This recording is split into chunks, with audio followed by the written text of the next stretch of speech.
Shalom God Lovers, jangan pernah berhenti percaya. Tuhan belum selesai bagi kita. Tuhan akan menyatakan perkara-perkara yang ajaib dalam hidup kita.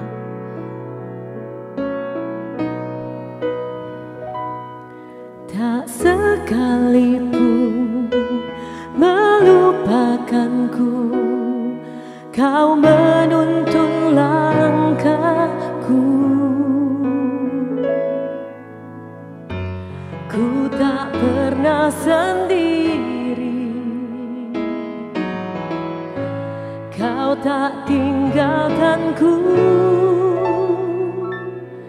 Tak sekalipun melupakanku, kau menuntun langkahku.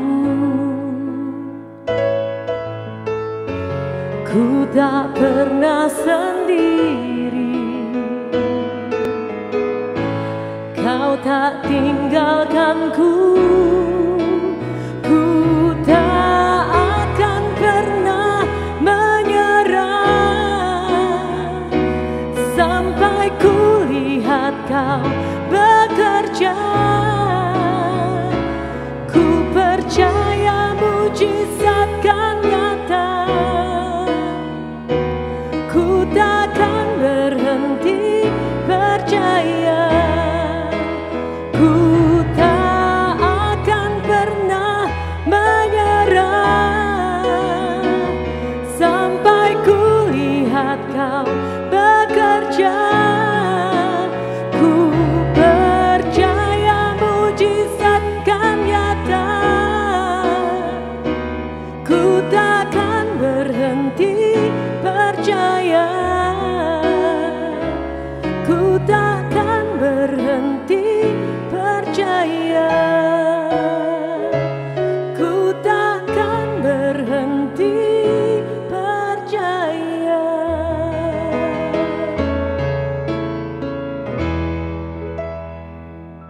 Shalom God's Lovers dimanapun saudara berada.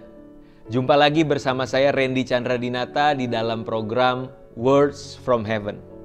Dan di dalam program WFH kita kali ini, setelah kita membahas mengenai pentingnya berkomunitas dan juga nilai-nilai apa saja yang perlu ada di dalam sebuah komunitas yang berdampak.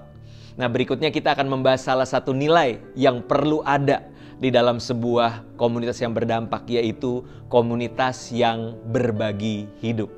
Nah, saudara, kita akan temukan di dalam komunitas jemaat mula-mula di dalam Kisah Para Rasul, khususnya di dalam pasal yang kedua.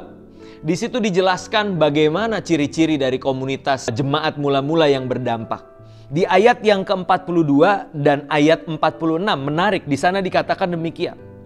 Mereka atau jemaat mula-mula bertekun dalam pengajaran rasul-rasul dan dalam persekutuan. Dan mereka selalu berkumpul untuk memecahkan roti dan berdoa. Nah, itu yang perlu digarisbawahi saudara ya. Kata memecahkan roti.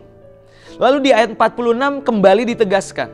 Dengan bertekun dan dengan sehati mereka berkumpul tiap-tiap hari dalam bait Allah.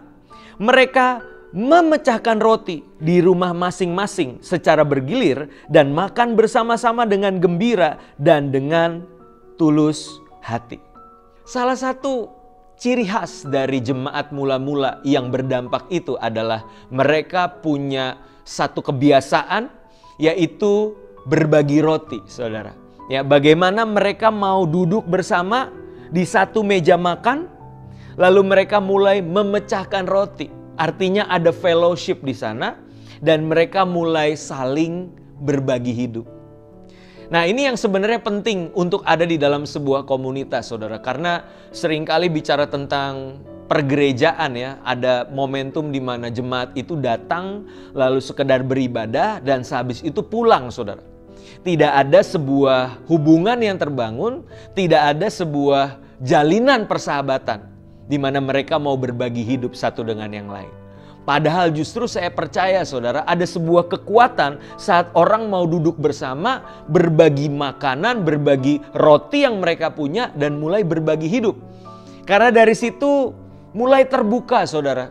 segala pergumulan hidup, hal-hal yang mungkin tidak bisa diungkapkan lewat khotbah di mimbar, ya kan, jemaat pasif di situ. Tapi kalau kita udah duduk bersama, berbagi hidup, di situ kita bisa saling sharing satu dengan yang lain dan kita mulai menceritakan pergumulan kita mulai didoakan, mendapatkan solusi dari hal demikian. Nah, oleh karena itu saudara, kita perlu belajar mengenai berbagi hidup. Tentunya salah satu role model terbaik kita itu adalah Yesus Kristus. Di mana di dalam pelayanannya Yesus itu mau makan bersama dengan Zakheus, sang pemungut cukai, ya. Lalu juga yang terkenal adalah bagaimana Yesus mau berbagi hidup dengan Lewi atau Matius yang belakangan menjadi muridnya. Kita temukan dalam Lukas, di sini dikatakan apa? Dan Lewi mengadakan suatu perjamuan besar untuk dia, untuk Yesus di rumahnya. Dan sejumlah besar pemungut cukai dan orang-orang lain turut makan bersama-sama dengan dia. Wow, Yesus makan bersama dengan Lewi maupun juga para pemungut cukai dan orang berdosa. Lalu ayat 30, orang-orang Farisi dan ahli-ahli Taurat bersungut-sungut kepada murid-murid Yesus, katanya, mengapa kamu makan dan minum bersama-sama dengan pemungut cukai dan orang berdosa? Perhatikan saudara bagaimana Yesus mau membuka dirinya dan mulai berbagi hidup dengan mereka. Bahkan termasuk orang-orang yang dikategorikan sebagai pemungut cukai dan orang berdosa. Bukankah kalau Tuhan dan guru yang kita teladani itu membagi hidupnya kepada sebanyak mungkin orang, seharusnya kita pun sebagai para pengikutnya juga mulai menghidupi sebuah gaya hidup untuk saling berbagi hidup di dalam komunitas saudara. Karena saya percaya lewat berbagi hiduplah, lewat membangun hubunganlah dengan orang yang kita pimpin sebagai sahabat, di situ adalah kunci dari perubahan hidup. Sebagaimana Zakheus berubah, Lewi berubah, dan banyak orang berdosa mengalami perubahan dan pertobatan ketika Yesus mulai membagi hidupnya. Saya tutup dengan sebuah quotes dari seorang yang bernama John Maxwell. John Maxwell pernah berkata bahwa people don't care how much you know until they know how much you care. Orang gak peduli seberapa banyak yang kita tahu mengenai firman Tuhan mungkin, mengenai berbagai informasi yang baik untuk kehidupan, sampai mereka terlebih dahulu tahu seberapa banyak kita peduli. So mulailah dengan berbagi hidup, mulailah dengan menjalin relationship. Karena dari situ akhirnya orang bisa menyadari kita peduli terhadap jiwa mereka, kita peduli terhadap kehidupan mereka. Dan akhirnya setiap pesan-pesan Tuhan yang disampaikan melalui kita kepada orang-orang yang kita pimpin, itu menjadi pesan yang mendarat di hati mereka. Mulailah berbagi hidup. Amin. Mari kita satu dalam doa. Bapa dalam surga, kami mengucap syukur Tuhan Yesus untuk teladan yang telah Engkau berikan kepada setiap kami. Bahwa Engkau bukan cuma Tuhan yang mengajarkan kebenaran, tapi Engkau juga adalah Tuhan yang membagikan hidupmu. Engkau rela untuk duduk semeja dengan orang-orang yang dikategorikan tidak layak. Oleh karena itu Tuhan, berikan kami hati yang seperti hati-Mu untuk kami membangun sebuah komunitas yang rindu untuk bukan cuma dimuridkan, tapi juga saling berbagi hidup. Karena dari keterbukaan tersebutlah ada pemulihan, dari keterbukaan tersebut, dari hubungan yang terbangun tersebut, ada perubahan hidup dan pertobatan. Di dalam nama Tuhan Yesus kami telah berdoa. Haleluya. Amin. Demikian firman Tuhan buat kesempatan kali ini saudara.